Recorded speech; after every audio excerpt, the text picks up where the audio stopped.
SI unit for electric current, dimensions for electric current, I1 फक्त I1, ठीक है. Electric current is scalar और vector, scalar quantity, ठीक है. Then also electric current is given by NE by T, where N is the.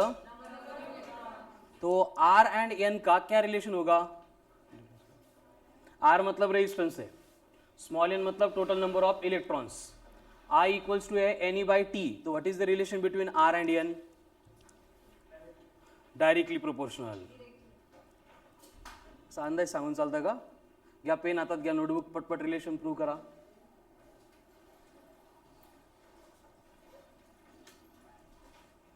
I equals to कौन है? Q by T मतलब NE upon T, और मुझे यहाँ पे R का रिलेशन चाहिए. R मतलब रेजिस्टेंस. क्या होगा रेजिस्टेंस का रिलेशन, बोलो?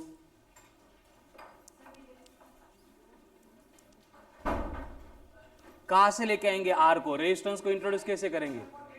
Inversely proportional. Very good. कैसे? According to V equals to IR, I बनेगा V अपॉन R, यानी इक्वल्स टू लिख सकते हैं हम V अपॉन R. तो N and R directly proportional या इनवर्सली? इनवर्सली प्रोपोर्शनल, ठीक है. नेक्स्ट, V बाय I त्यांनी पण येऊ शकतं का? कसं? हां, तेच केलं ना आपण. नेक्स्ट, अगर इंस्टेंटेनियस करंट कैलकुलेट करना है तो क्या करना पड़ेगा?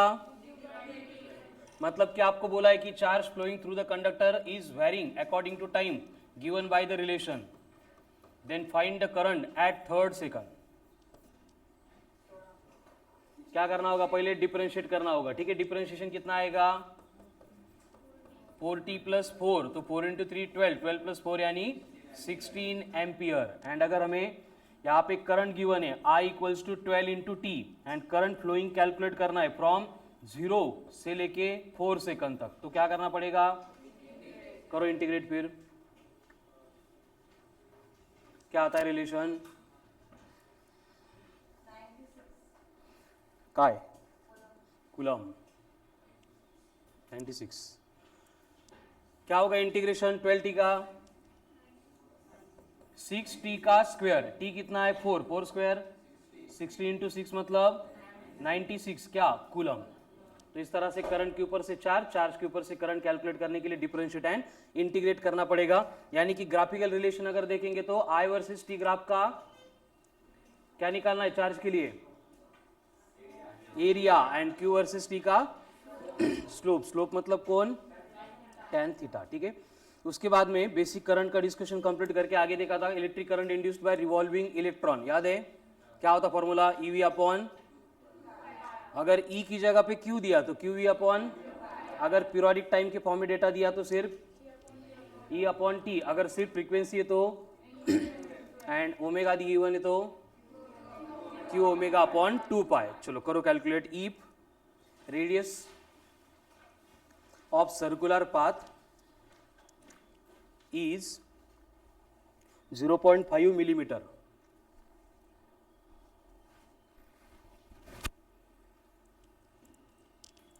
radius of circular path is 0.5 millimeter, along which electron moves with 4 into 10 to the power 3 meter per second. 4 into 10 to the power 3 meter per second. Calculate current induced by revolving electron. V दिया, R दिया, मतलब कौन सा formula? Omega. EV upon 2 पाई R.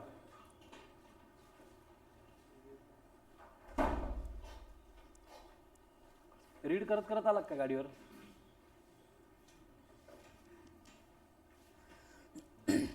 EV upon 2 पाई R.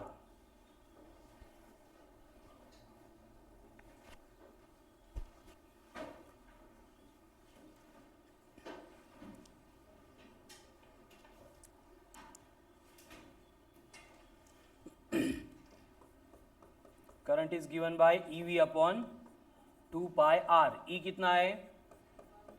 1.6 into 10 की power -19, v कितना दिया है 4 into 10 की पावर 3, 2 पाई मतलब 6.28, r कितना दिया है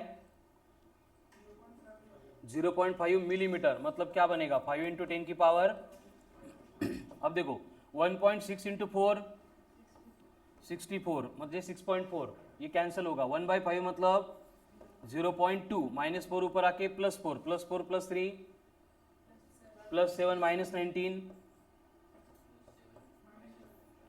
0.2 into 10 to the power -12 ampere approximately, ठीक है। Next, if electron is revolving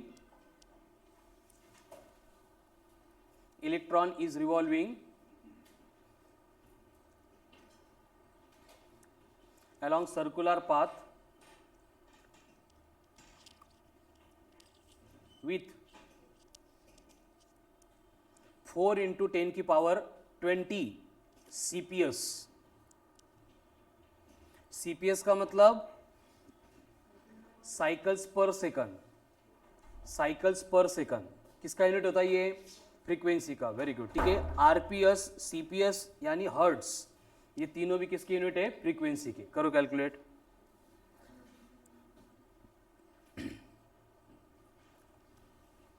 electron revolves with कितनी फ्रीक्वेंसी 4 इंटू 10 की पावर 20 CPS, कितना आएगा 64 एम्पियर, कैसे Q इंटू एफ, Q मतलब कौन E, कितना है E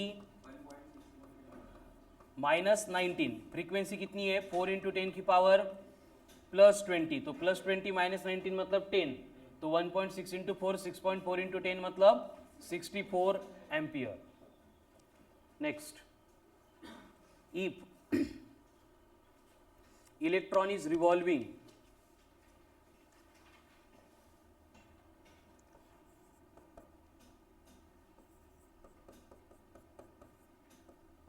electron is revolving with angular velocity of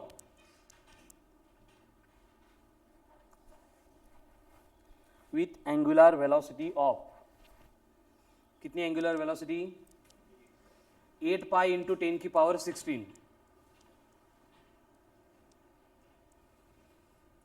then calculate the current induced by revolving electron, 6.4 into 10 की पावर -3, कौन सा फॉर्मूला यूज होगा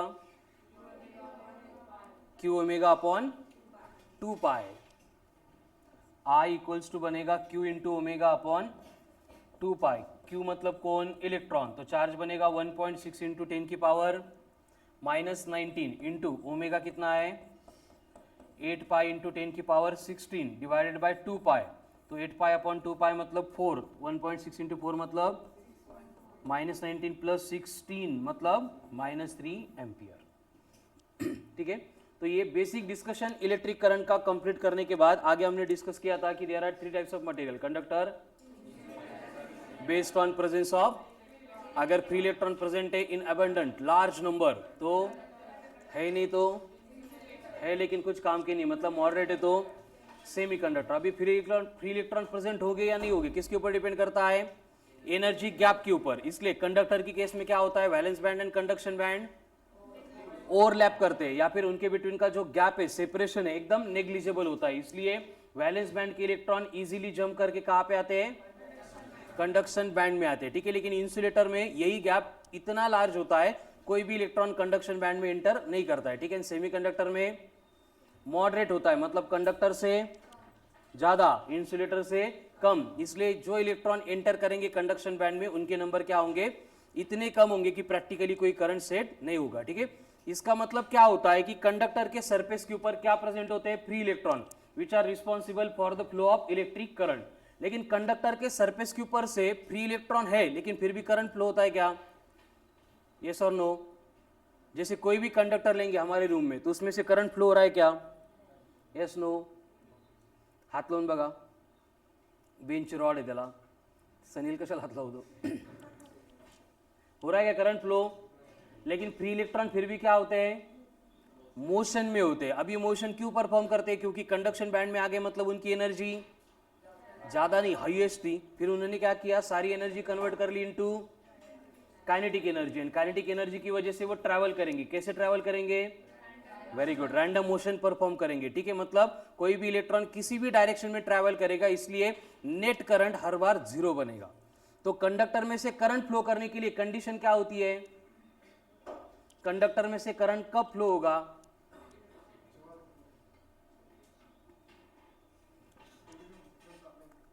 वेरी गुड, क्या अप्लाई करेंगे?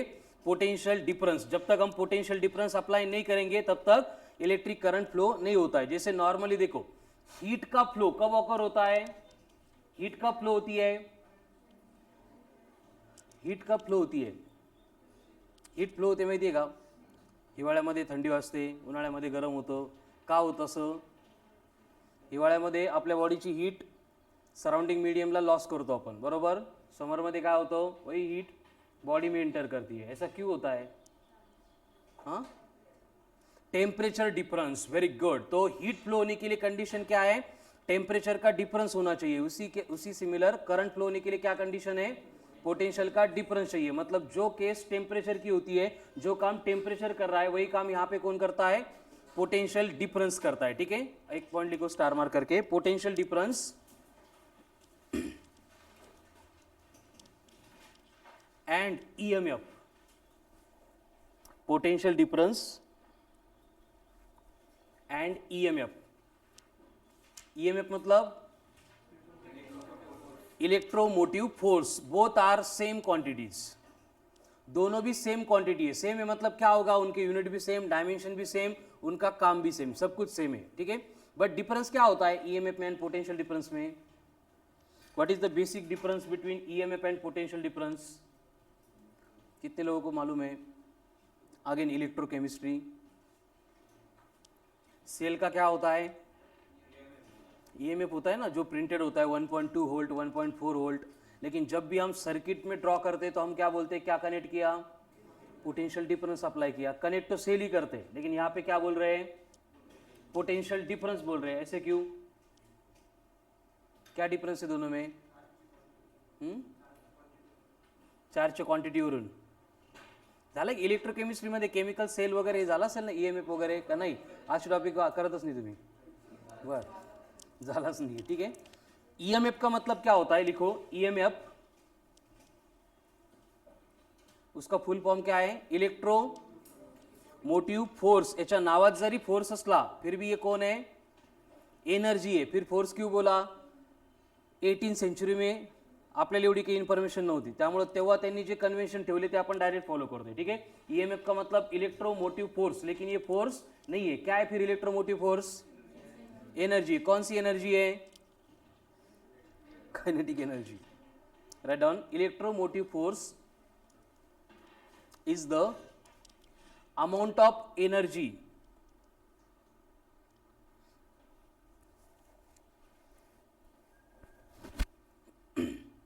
supplied by a cell.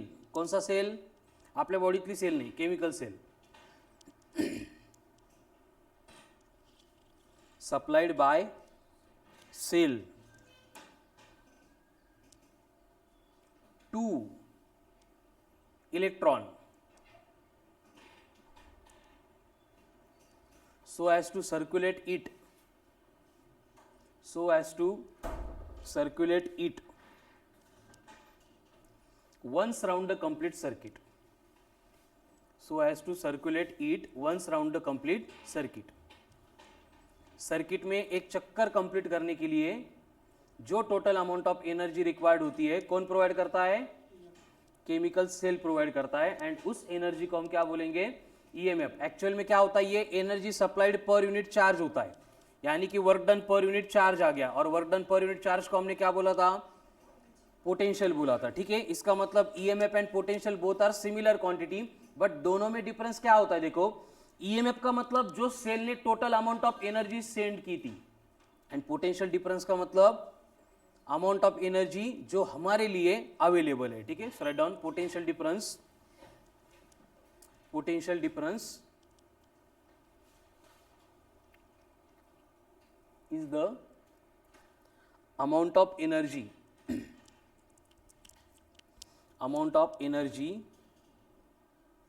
available amount of energy available across the conductor.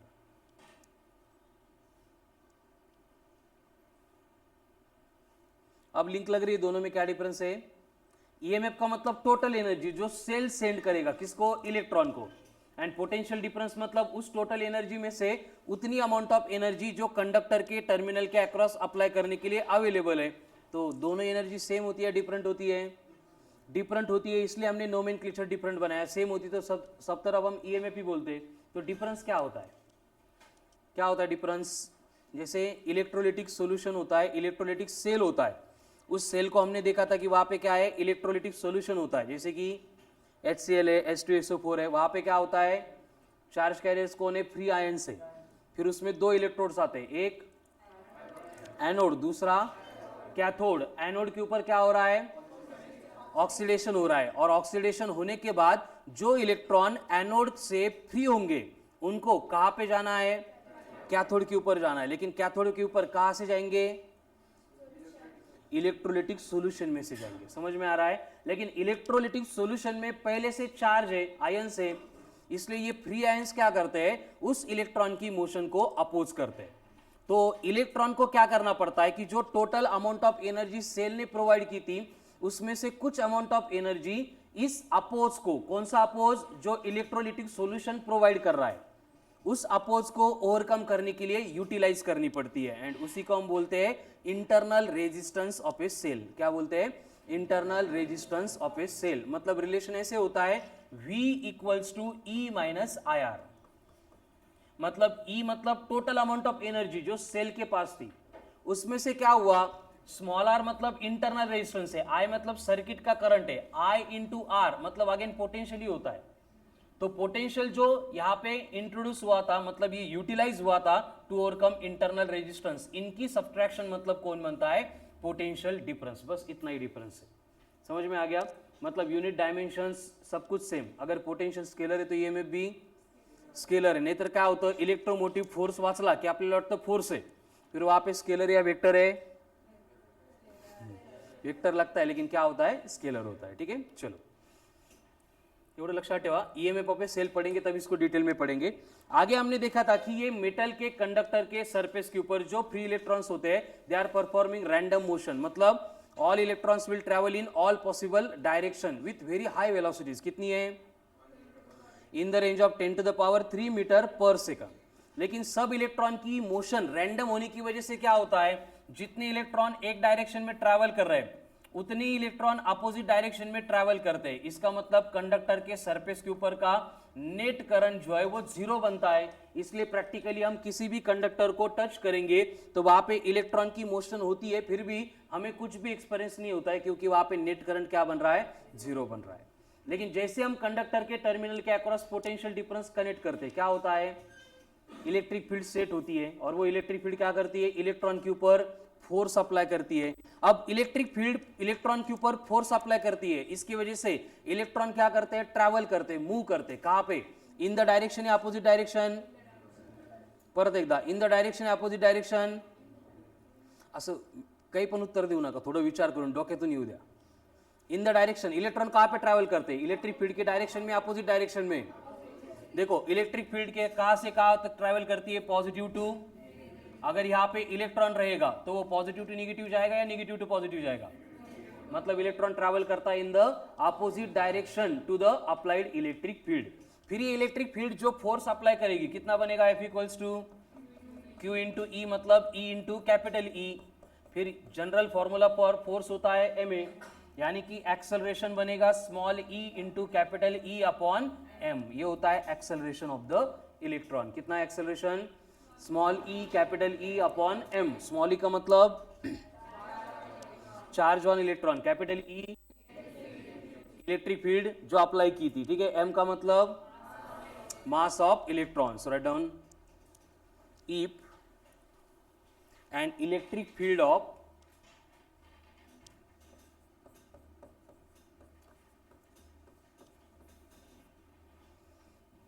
Two into 10 की power -6 Newton पर coulomb, 2 into 10 की power -6 Newton पर coulomb is applied across the conductor.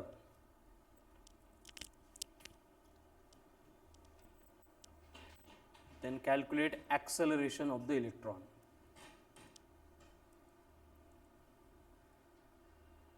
Electron का acceleration कितना होगा?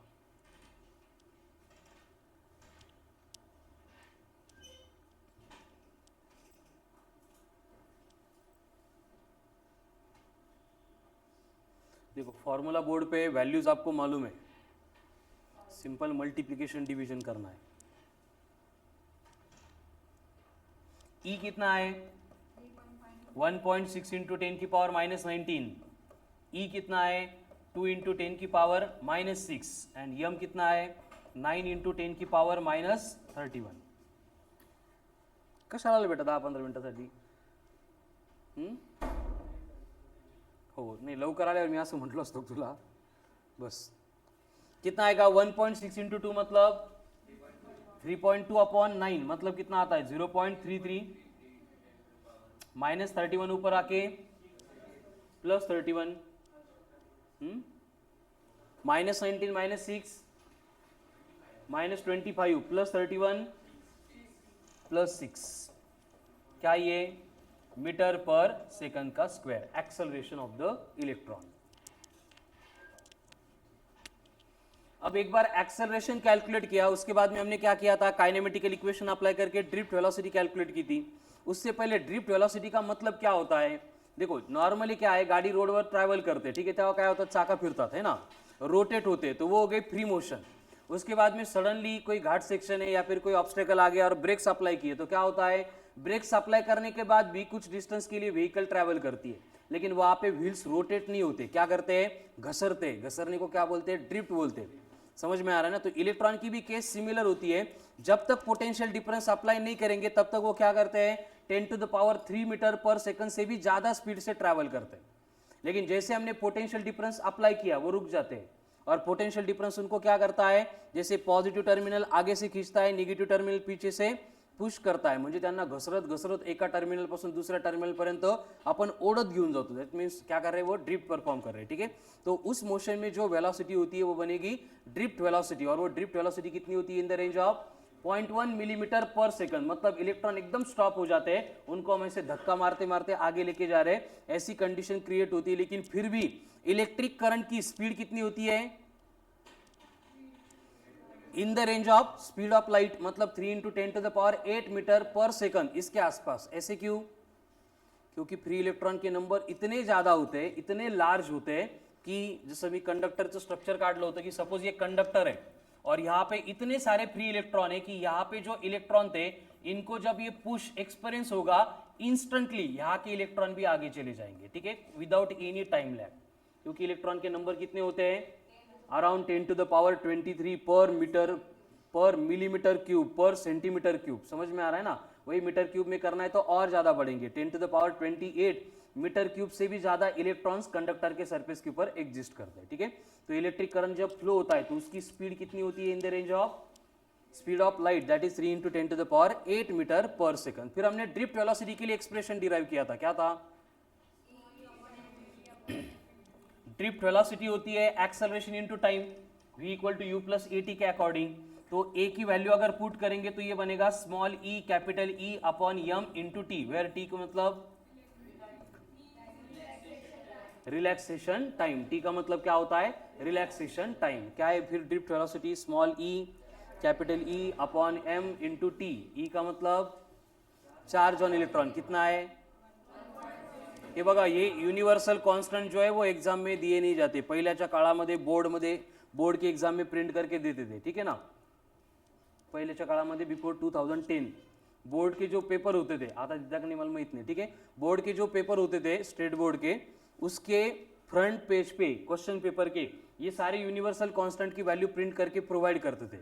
समझ में आ रहा है ना? लेकिन जेई नीट वालों का ऐसे मानना है की तुम्हाला जर कॉन्स्टंट माहित नाही तर तुमची लायकीच नाही ती एक्झामला अपियर व्हायची, म्हणून त्यांनी तो पार्ट बंद केला. ठीक है, कोई भी यूनिवर्सल कांस्टेंट की वैल्यू आपको क्वेश्चन पेपर के ऊपर प्रिंट करके नहीं दी जाएगी. त्यामुळे याला लर्नच करा, प्रिपेयरच करा. ठीक है, ई कितना है? 1.6 × 10⁻⁻19 कूलम. m का मतलब यम हो तो किती आहे 9.1 इंटू 10⁻⁻31 kg. तुला माहिती कल्याणी मास ऑफ इलेक्ट्रॉन किती आहे सांग बरं. -30 31. Very good. And capital E का मतलब इलेक्ट्रिक फील्ड. अब ये टी का मतलब कौन है रिलैक्सेशन टाइम. तो आपको बोला है कि जो इलेक्ट्रिक फील्ड हमने अप्लाई की थी वो है 2 into 10⁻⁷ and given conducting material के लिए जो रिलैक्सेशन टाइम है वो है in the range of 10⁻⁶ second. Then drift velocity will B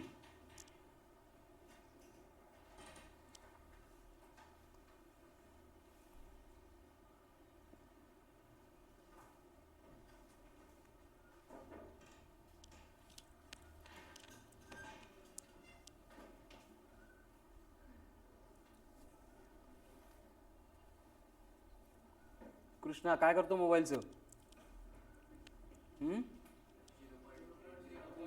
0.3 -1 -2 3.3.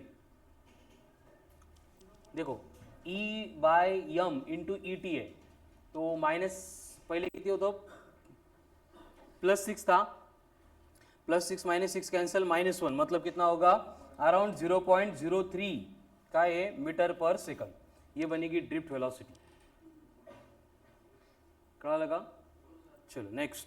तो ड्रिफ्ट वेलोसिटी का बेसिक फॉर्मूला कौन है small E capital E upon M into T. परत एकदा small E capital E upon M into T. इसका मतलब क्या होगा जो ड्रिफ्ट वेलोसिटी होती है वो डायरेक्टली प्रोपोर्शनल है किसके साथ drift velocity is directly proportional to the intensity of electric field. यानी कि ड्रिफ्ट वेलोसिटी इक्वल्स टू बनेगा म्यू इंटू वेयर म्यू का मतलब होगा मोबिलिटी जो बनेगा drift velocity upon intensity of electric field. इसके यूनिट्स एंड डायमेंशंस हमने पहले भी कैलकुलेट किए. उसके बाद में अगर यहाँ पे एक्चुअल फॉर्मूला देखेंगे ड्रिफ्ट वेलोसिटी का क्या होता है small E into T upon M into E. यानी कि मोबिलिटी को हम रिप्लेस करके E into T upon M ऐसे भी लिख सकते हैं. तो मोबिलिटी के हमारे पास दो फॉर्मूले. पहला Vd बाय E मतलब Vd directly proportional to E है. इसका मतलब जैसे इलेक्ट्रिक फील्ड बढ़ेगी ड्रिफ्ट वेलोसिटी बढ़ेगी. ठीक है. उसके बाद में mobility Vd by E again Et by M. ठीक है. तो यहाँ पे देखेंगे तो मोबिलिटी कांस्टेंट है. यहाँ पे देखेंगे तो मोबिलिटी कांस्टेंट ही है. समझ में आ रहा है ना. तो मोबिलिटी क्या होती है कांस्टेंट ही होती है. किसके ऊपर डिपेंड करती है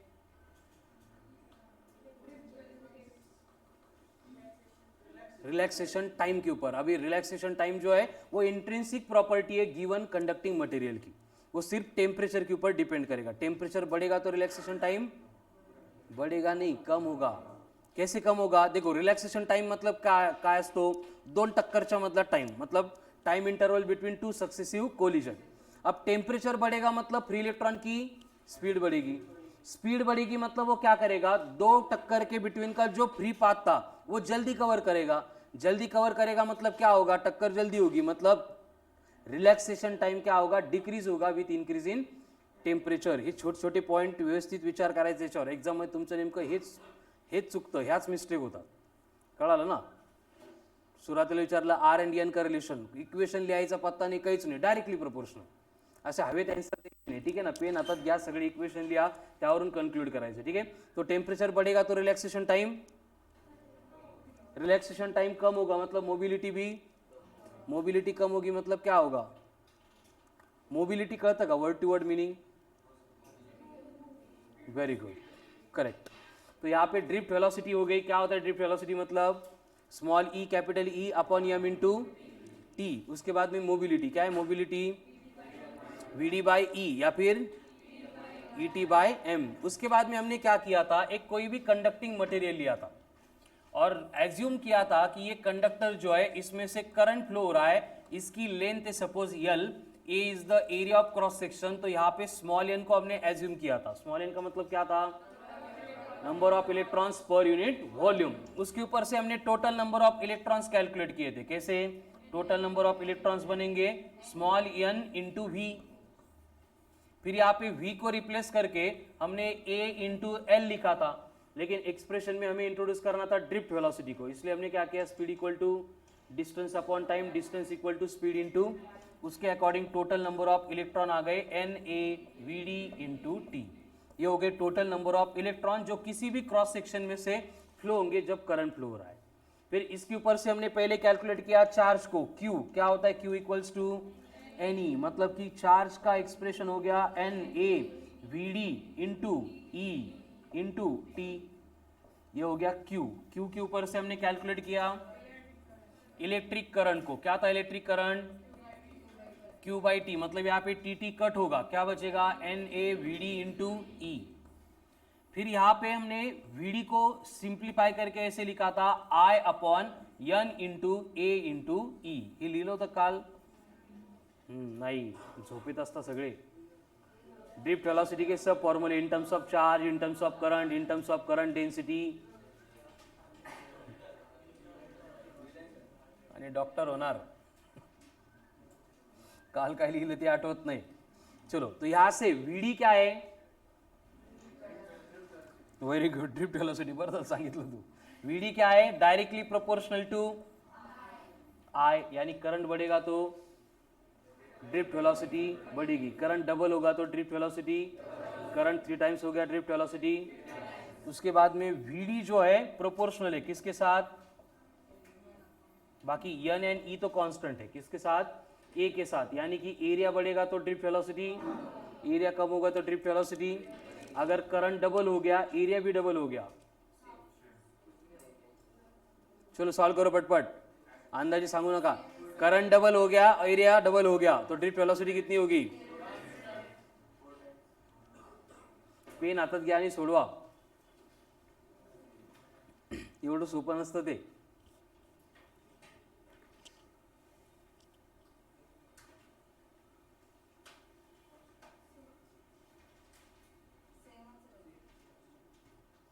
क्या होगा, 2 कट हो जाएगा, drift velocity will remain same. अब एरिया करंट डबल हो गया एंड एरिया हाफ हो गया, 4 टाइम्स। उसके बाद में करंट डेंसिटी हमने देखी थी, यश क्या था बेटा करंट डेंसिटी,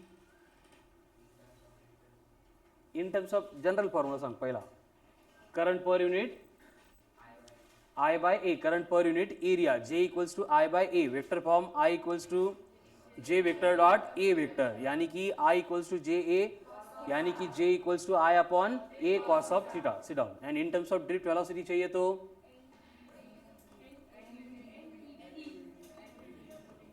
करंट डेंसिटी, सिर्फ A कट होगा तो क्या बचेगा N, यानी कि drift velocity in terms of current density क्या होगा J अपॉन NE। यहां से क्या लिख सकते हैं हम, VD जो है वो डायरेक्टली प्रोपोर्शनल है किसके साथ, J के साथ, करंट डेंसिटी के साथ, ठीक है। सो इतने सारे पॉइंट्स हमने ड्रिफ्ट वेलोसिटी रिलेटेड डिस्कस किए थे। Right down question, if a conductor having cross section, हे सगळ्यांची प्रिपेअर आहे ना, आता फॉर्म्युले काही कन्फ्युजन नाही आहे, हे प्रोपोर्शनलिटी रिलेशन कळेल ना, नाहीतर लिहून घ्या परत। क्वेश्चन काय आहे, if a conductor having cross section, म्हणजे area of cross section 0.5 millimetre square, 0.5 millimeter square contains or having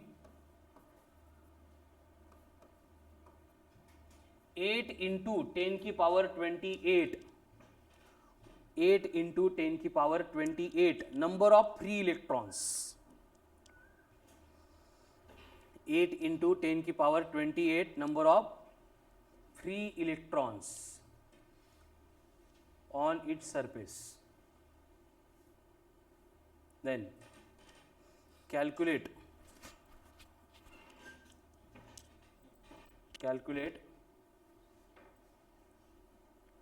drift velocity.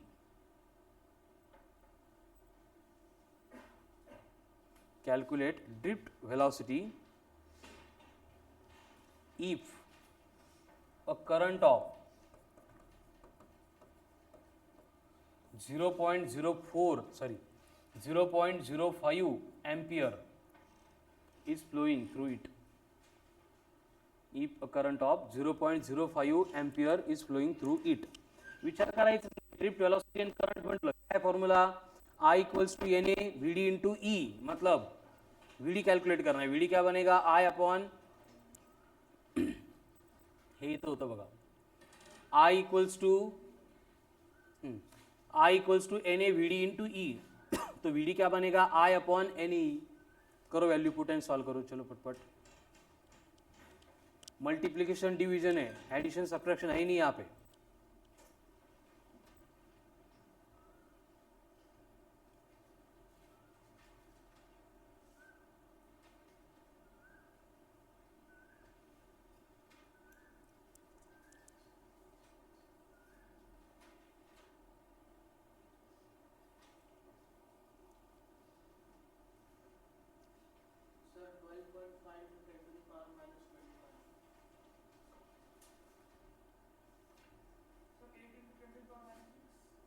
-6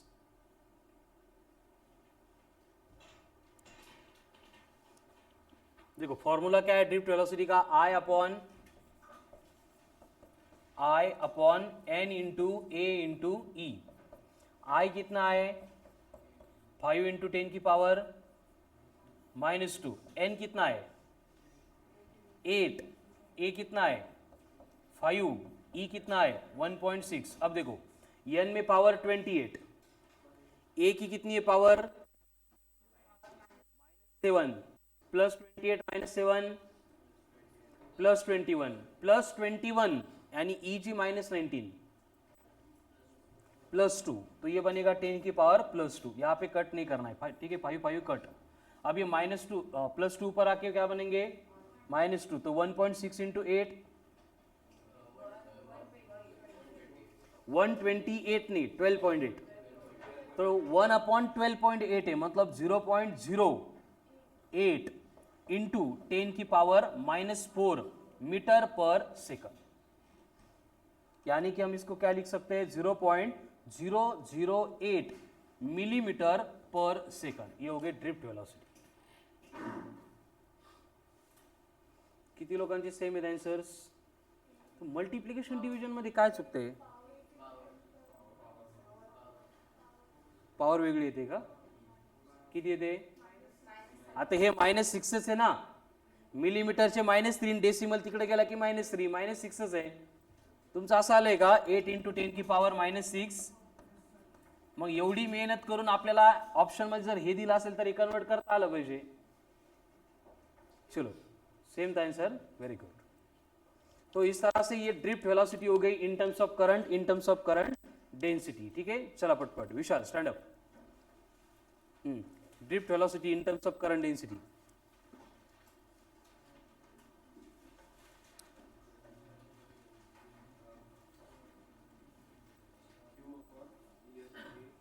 Q म्हणजे काय sit down Varun drift velocity नहीं general formula into very good sit down Prathamesh Katar relation between J sigma E sit down Atharva current density in terms of drift velocity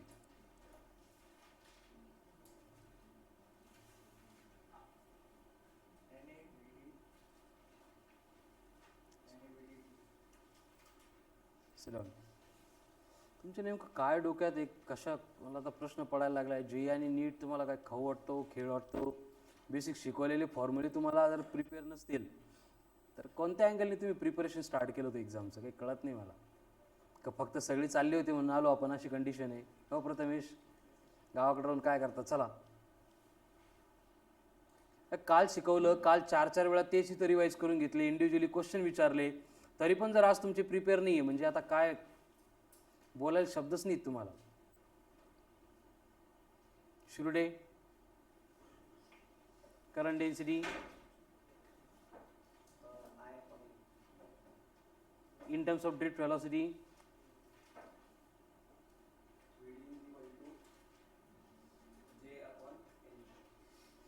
बरोबर आहे formula पण मी जे विचारलं ना ते सांग current density in terms of drift velocity.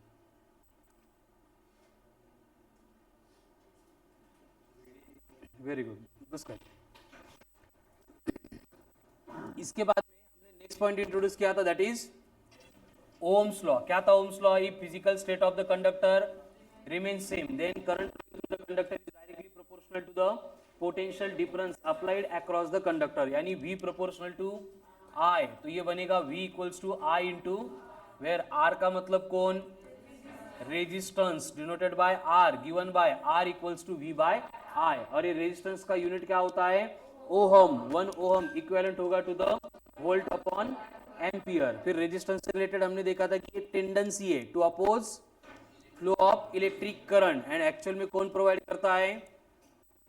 Revolving electron, किंवा आपण थोड्या वेळानंतर त्याला म्हणतो व्हायब्रेटिंग एटम्स, क्योंकि पहले इलेक्ट्रॉन सिर्फ रिवॉल्व कर रहे थे, बाद में क्या करते हैं इलेक्ट्रॉन अपने पोजीशन के अबाउट वाइब्रेट भी करते हैं. ठीक है, तो रिवॉल्विंग इलेक्ट्रॉन या फिर vibrating atoms provides the tendency of resistance. फिर से यही रेजिस्टेंस हमने फाइंड किया था इन टर्म्स ऑफ बेसिक कंडक्टर की प्रॉपर्टीज, है ना, MLA NA in terms of number of electrons. और उसके लिए कंडीशन क्या थी? डायरेक्टली लिहू का? R इक्वल्स टू, सांग Tanvisha, m into L upon n into E square into T upon A. Very good, sit down. Where m का मतलब, L का मतलब n per unit volume, E T A area. Again R is equals to m upon n into E square into T. इसको bracket में लिख के into क्या लिखा था हमने? L अपॉन, बट रो को डिफाइन किया था. रो इक्वल्स टू क्या होता है? R A upon L. तो यहाँ पे अगर हम देखेंगे कि आर ए अपॉन एल एक साइड में लेके आ रहे हैं, ए इधर, एल डिनोमिनेटर में, इक्वल्स टू कौन है? m upon N square into T. और इसको हमने क्या बोला था फिर? रो. रो का मतलब कौन? एंड इसी रेजिस्टिविटी का नेम क्या होता है? रेजिस्टिविटी को क्या बोलते हैं? और specific resistance. Very good, star mark करके लिखो. क्वेश्चन में अगर रेजिस्टिविटी की जगह पे स्पेसिफिक रेजिस्टेंस पूछेंगे तो क्या? Resistivity is also known as specific resistance. Specific resistance denoted by rho, given by rho equals to R A upon L. आता इथं अजून एक पॉइंट स्टार मार्क करून तुम्हाला ऍड करायचा है. यहाँ पे आपको दिख रहा है आर ए अपॉन एल, तो आपको लगेगा कि रेजिस्टिविटी डिपेंड करेगी रेजिस्टेंस एरिया एंड लेंथ के ऊपर. ऐसे नहीं है, ये इंट्रिंसिक प्रॉपर्टी ऑफ कंडक्टर है. ये डिपेंड किसके ऊपर कर रही है? M N E T. M E constant है बट एन एंड टी के ऊपर, जो गिवन मेटल के नेचर के ऊपर डिपेंड करेगा. ठीक है, तो स्टार मार्क करके लिखो. स्पेसिफिक रेजिस्टेंस और resistivity is independent of area and length.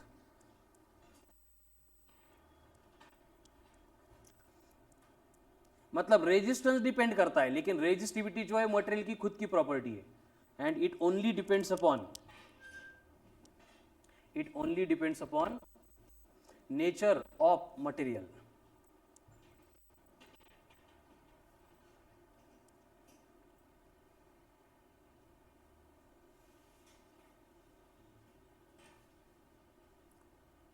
Row equals to R A by L. फिर इनको इंट्रोड्यूस करने के बाद आगे कंडक्टेंस आया था. क्या था कंडक्टेंस? रेसिप्रोकल ऑफ रेजिस्टेंस, यानी 1 अपॉन आर. ठीक है, इसका एसआई यूनिट कौन था? सिमंस. साइमंड्स नहीं, सिमंस. ठीक है, उसके बाद में कंडक्टिविटी. क्या थी कंडक्टिविटी? 1 upon resistivity. मतलब रेजिस्टिविटी का क्या था? सिर्फ रेसिप्रोकल था. एंड एट द एंड जो है J equal to sigma into E, ये रिलेशन भी डिराइव किया था. एंड इसी को हमने बोला था ये एक्चुअल में ओम्स लॉ है. फिर सिंप्लीफाई करके हम क्या लिखते हैं इसको? V equals to I R. दोनों के फॉर्म सेम है. ठीक है, लेकिन अगर क्वेश्चन में J sigma E related data दिया है तो हमें J equal to sigma into E use करना है. ठीक है, फिर सिग्मा का मतलब कंडक्टिविटी. तो what will be the specific resistance in terms of J and E? What will be the specific resistance in terms of J and E? In terms of E and J. अरे क्वेश्चनच click होत नाही तुम्हाला, कसा विचार करणार आहे तुम्ही. मी काय विचारलं, what will be the specific resistance. Specific resistance मतलब कोण, इन टर्म्स ऑफ जे अँड ई, म्हणजे त्या फॉर्म्युल्यामध्ये जे आणि ई पाहिजे. देखो यहां से क्या होगा, sigma equals to J upon E, but आपल्याला सिग्मा नकोय, सिग्मा कंडक्टिविटी है, इसका रेसिप्रोकल चाहिए, मतलब रो चाहिए, क्या बनेगा ई बाय जी. ठीक है, आई थिंक लास्ट लेक्चर तक इतना ही डिस्कशन किया था. एंड बस रेजिस्टेंस का मैकेनिज्म समझ के इतना समझ में आ गया था कि अगर externally temperature of the conductor constant रखेंगे तो भी क्या होता है, इलेक्ट्रॉन के कोलिजन की वजह से टेम्परेचर बढ़ता जाता है. टेम्परेचर बढ़ने से क्या होगा, resistance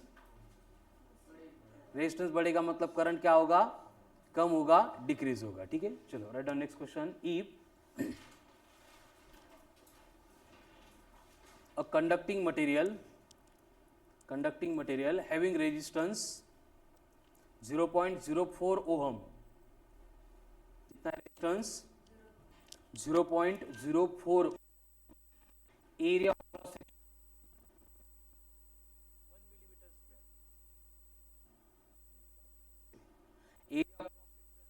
1 millimeter square and length of 2 meter, then what will be its specific resistance, minus. देखो रो इक्वल्स टू क्या है formula, R into A upon L. Resistance कितना बोला है 4, मतलब 4 इंटू 10 की पावर -2. एरिया कितना दिया है 1 मिलीमीटर का स्क्वायर ना, मतलब कितना मीटर में 10 की पावर -6, एंड लेंथ कितनी है 2, तो फाइनल आंसर बनेगा 2 इंटू 10 की power -8. Sakshi unit ohm inverse, very good, ohm into metre. क्या होगा ऐसा unit, ohm into metre. Next, if a conductor of square cross section of side length 2 millimeter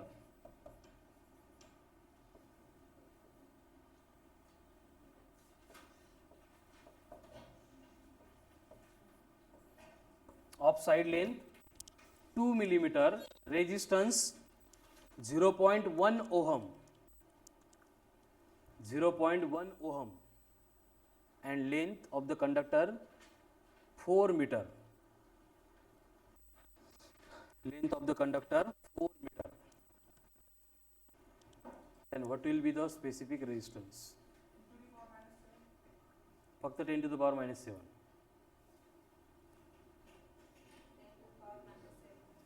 ये बघा, ये length of square cross section है, मतलब area calculate करने के लिए क्या करना पड़ेगा, स्क्वायर का एरिया क्या होता है एल स्क्वायर, यानी कि इस क्वेश्चन में जो एरिया बनेगा वो बनेगा एल स्क्वायर. एल कितना है 2 का स्क्वायर 4 मिलीमीटर था, मतलब ये बनेगा -6. एरिया आ गया, रेजिस्टेंस कितना गिवन है 10 की पावर -1 ओहम, एंड लेंथ कितनी गिवन है 4 मीटर. वही है, specific resistance is given by rho equals to R A upon L. कितना है आर 10 की पावर -1, ए कितना है 4 इंटू 10 की पावर -6 डिवाइड बाय एल कितनी है 4 कट होके 10 की पावर -7 ओम इनवर्स है ना, ओम मीटर. ये हो गया answer.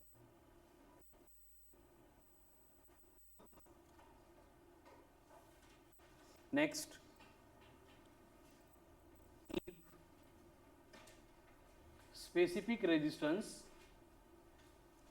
specific resistance for the given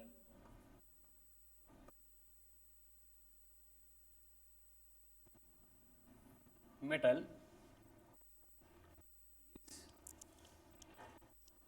4 into 10 की power -8 ohm metre. if an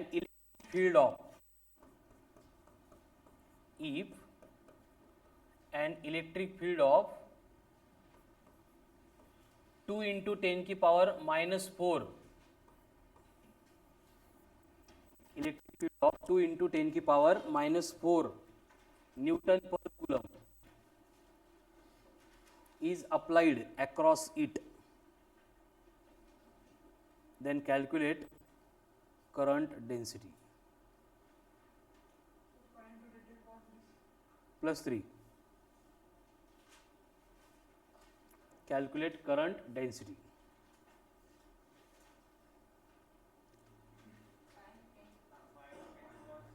+3. देखो रिलेशन बिटवीन J सिग्मा क्या होता है, J equals to sigma into E, यानी कि सिग्मा इक्वल्स टू क्या होता है J बाय ई, लेकिन यहाँ पे रो दिया है तो रो क्या बनेगा E बाय J, यानी J इक्वल्स टू कौन होगा E बाय रो. इसमें वैल्यू पुट करनी है. J इक्वल्स टू E कितना है 2 इंटू 10 की पावर -4, -8 ऊपर आके +8 डिवाइड बाय कौन 4, तो J इक्वल्स टू 2/4 मतलब 1/2 मतलब कौन 0.5 इंटू 10 की पावर +4, यानी कि 5 इंटू 10 की पावर 3 यूनिट संग साक्षी पर ओहम या siemens. Siemens, very good. Ampere per metre square. Current unit क्या होता है एम्पियर का square. Next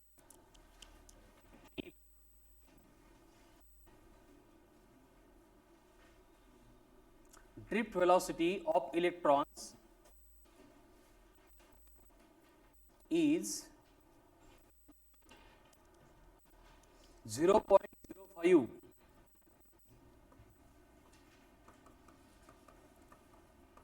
meter per second. 0.05 meter per second, and electron density is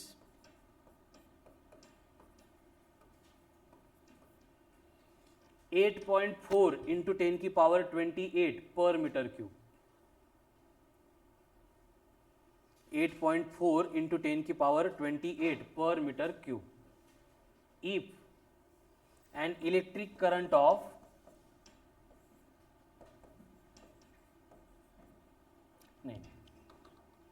if area of cross section of conductor is 0.6 millimeter square, 0.6 millimeter square, then what will be the current flowing through the conductor?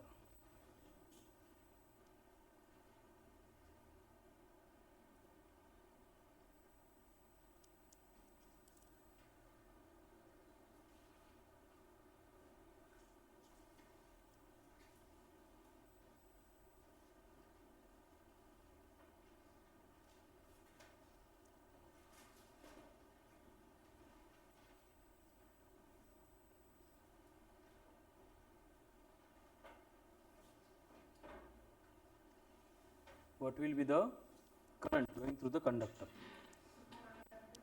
400 ampere. Very good. कौन सा formula use होगा? I equals to N A V D into E वाला. अब यहाँ पे कितना है n? 8.4 into 10 की पावर 28. एरिया कितना है 6 इंटू 10 की पावर -7. ड्रिफ्ट वेलोसिटी कितनी है? एक मिनट, ही मिलीमीटर गया फक्त 0.05 मिलीमीटर. कितना आएगा फिर 5 इंटू 10 की पावर -5, एंड ई कितना है चार्ज ऑन इलेक्ट्रॉन 1.6 इंटू 10 की पावर -19. अब देखो digit 1.6 into 5 8, 8 into 6 very good 50, 50 into 80 45 म्हणजे 450. तुम्ही एक्झॅक्ट करा. ठीक आहे. 10 की पावर देखो +28 -7 21 -5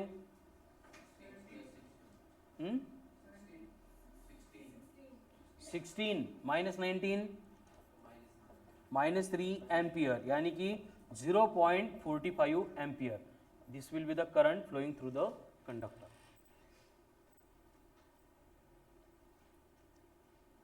चलो हो जाएगा. फिर आप तक जितने फॉर्मूले उससे रिलेटेड सारे क्वेश्चन हमने प्रैक्टिस किए, एंड तुम्हाला लक्षात आलंच असेल की क्वेश्चन के ऊपर हमने ज्यादा फोकस किया, मंडे की टेस्ट में उस टाइप के क्वेश्चन हो सकते हैं, ठीक है। आगे करंट इलेक्ट्रिसिटी की फर्स्ट टेस्ट है, इसलिए क्वेश्चन पेपर की लेवल एंड मॉडरेट है। You have opportunity to score 100 plus marks.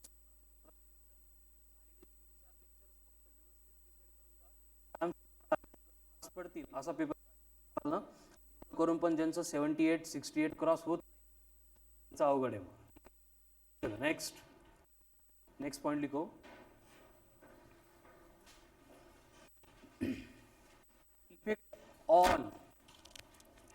Effect of stretching of wire, effect of stretching of wire on resistance.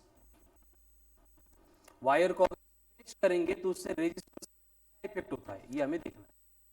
अब स्ट्रेच करेंगे म्हणजे कळतं का काय करणार आपण, काय ओढणार, बरोबर। उससे क्या होगा, क्या होगा, रेजिस्टेंस बढ़ेगा, डायरेक्ट टेंशन बढ़ेगा, ठीक है। अजून एरिया ऑफ क्रॉस सेक्शन कम होगा, वेरी गुड। देन लेंथ, मग हे पहिल्यांदा घडेल ना, लेंथ वाढेल, हेच नाही सांगत है, ठीक है। क्या होगा, लेंथ बढ़ जाएगी, area of cross section decrease होगा। रेजिस्टेंस क्या होता है, are equals to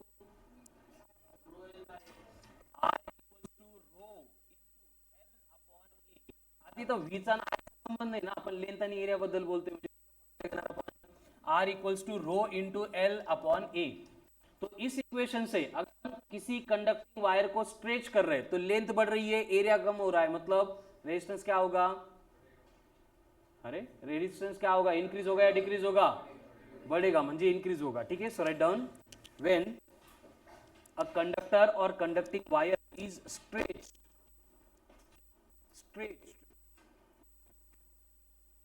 then its length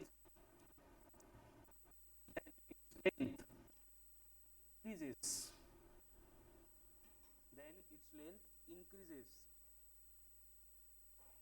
and area of cross section, very good, area of cross section decreases, therefore resistance will be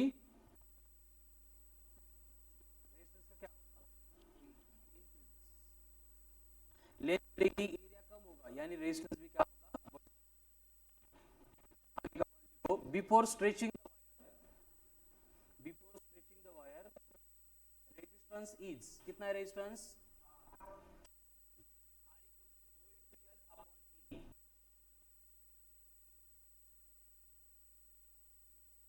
then after stretching R बनेगा R dash, कितना है मालूम नहीं, रो तो नहीं होगा, कुछ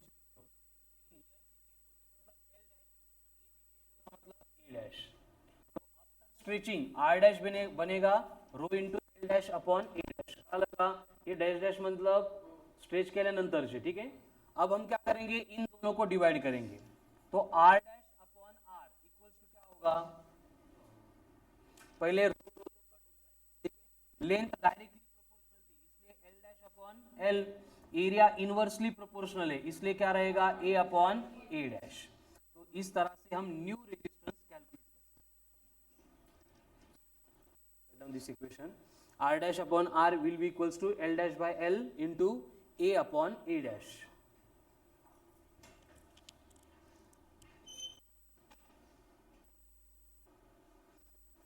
हो गया।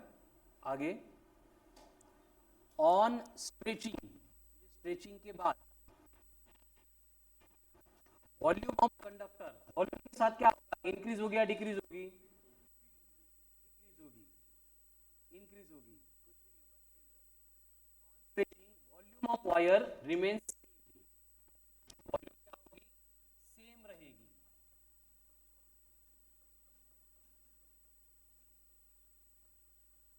इसका मतलब क्या होगा,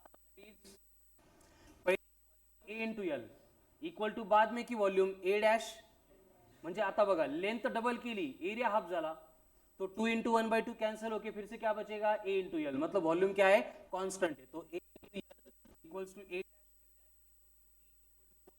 कांस्टेंट। एंड इसके ऊपर से हम लिख सकते हैं कि यहाँ पे A upon A dash is equals to बनेगा एल डॅश अपॉन एल, हे कळालं का कुठून आलं, या इक्वेशन वरून आलं, या 2 point. therefore a upon a dash will be equals to l dash upon l. अब अगर same value a upon a dash की मैं यहाँ पे पुट होगा r dash upon r is equals to l dash upon l का square, और अगर इन टर्म्स ऑफ एरिया चाहिए तो r dash upon r equals to क्या होगा a अपॉन a डैश, इसका क्या होगा स्क्वायर होगा. मध्ये ना एकदा a अपॉन a डॅशला l डॅश बाय l लिहिलंय आणि l डॅश बाय l ला a अपॉन a डॅश लिहिलंय. ठीक है, तो ये दोनों भी इक्वेशन है, इनको स्टार मार्क करके लिखो. r dash by r equals to क्या होगा l डैश अपॉन l का square, and r dash by r equals to a upon a dash का स्क्वायर.